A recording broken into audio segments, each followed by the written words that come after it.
بسم اللہ الرحمن الرحیم۔ شروع کرتا ہوں اللہ کے نام سے جو بڑا مہربان اور نہایت رحم والا ہے۔ دانا کہتے ہیں کہ سانپ سے دوستی اچھی نہیں ہوتی، مگر جب تک بندہ ڈھنگ نہ مارے پتہ ہی نہیں چلتا کہ سانپ ہے۔ جہاں دولت ہوتی ہے وہاں سانپ ہوتے ہیں۔ اب سانپ چاہے رینگنے والے کیڑے ہوں یا سوٹ بوٹ پہننے والے لوگ، کام ان کا ایک ہی ہوتا ہے، اپنے اپنے طریقے سے ڈنگ مارنا۔ رشتے نمک دانی میں موجود نمک کی طرح بن چکے ہیں، جس کا جتنا دل کرتا ہے ہمیں حسب ضرورت استعمال کرتا ہے۔ خوبصورت عورت بس عشق کے لیے بنائی گئی ہے، تم اس سے عقل مندی کی کوئی بات نہیں کر سکتے ہو۔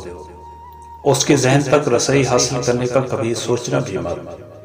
اس کا ذہن کسی بہروپیے کے جیسا ہوتا ہے جو مسلسل اس کی شخصیت پر اثر انداز ہوتا رہتا ہے، لیکن وہ اکثر یہ بات بھول جاتی ہے کہ اس کی آنکھیں در حقیقت اس کے دل تک رسائی کا ذریعہ ہیں۔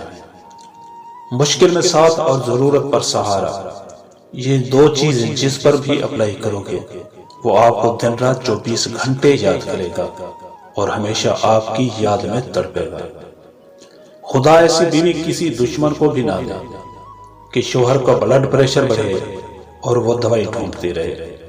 کون بتائے اس نکمی کو کہ ایسی صورت میں ایک بوسہ دیتے ہیں اور وہ بھی دائیں گال پر۔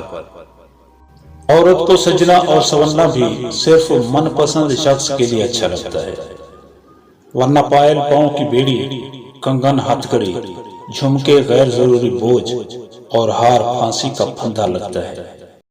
مرد بڑا ہو یا چھوٹا، پتلا ہو یا موٹا، گورا ہو یا کالا، عورت کو اس سے کوئی فرق نہیں پڑتا۔